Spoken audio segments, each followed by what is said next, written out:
Whose jechuun maal jechuudha? Whose.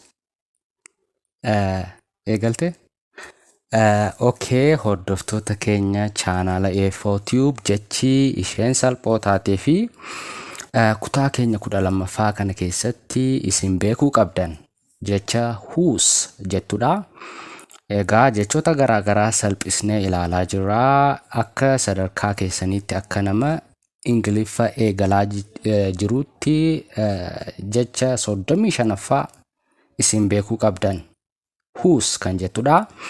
Egaa whose kan jettu kana ingiliffa keessatti kan eenyu jennee gaafachuuf hima gaaffii tokko kan eenyu jennee yoo gaafachuu barbaanne ingiliffaan whose jennee fayyadamna. Mee fakkeenya fudhannee haa ilaallu. Fakkeenyaaf whose phone is this? Whose phone is this? Bilbilli kun kan eenyuuti yeroo jechuu barbaannu whose jennee eegalla. Whose yeroo jennu egaa kan eenyu abbaa qabeenyummaa agarsiifte jechuudha. Jechi whose jettu kun walumaa galatti abbaa qabeenyummaa agarsiisuudhaaf kan itti fayyadamnudha. Egaa kana booda jecha whose jedhu abbaa qabeenyummaa wanta tokko agarsiisuudhaaf itti fayyadamuu ni dandeessu. Whose phone is this? Kuni bilbila eenyuuti? Abbaa qabeenyummaan isaa kan eenyuuti? Akka jechuuti. This jechuun immoo amma ilaallee turre maal jechuudha? Kana. This kana. That jechuun immoo sana akka jechuuti. This kan jennu yoo wanti sun nutti dhiyoo ta'e, meeshaan sun yoo nutti dhiyoo ta'e this jenna wanta qeenxee ta'e tokkoo fi that yeroo jennu immoo wanta xiqqoo nurraa fagoo ta'eef sana jechuudha lakkoofsi isaa qeenxee kan ta'eef. Fakkeenyaaf whose phone is this yeroo jennu bilbilli sun kan eenyuuti? Bilbilli kun kan eenyuuti akka jechuuti. Bilbilli sun lakkoofsi isaa tokkodha jechuudha. Bilbila 2 miti 3 miti.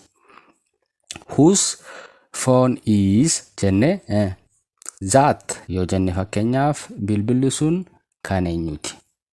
Kana sana akka jechuuti. Whose pen is this? Pen jechuun wanta ittiin barreessinu scriptoo kan jennu sana jechuudha. Qalama pen. Whose pen is this? Qalamni kun kan eenyuuti? Whose pen is that? Qalamni sun kan eenyuuti? Akka jechuudha. Whose kan eenyu.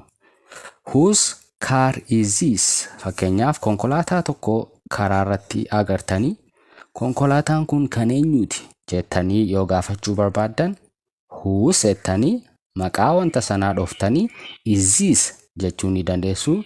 Kun kan eenyuuti akka jechuuti. Whose car is this? Konkolaataan kun kan eenyuuti.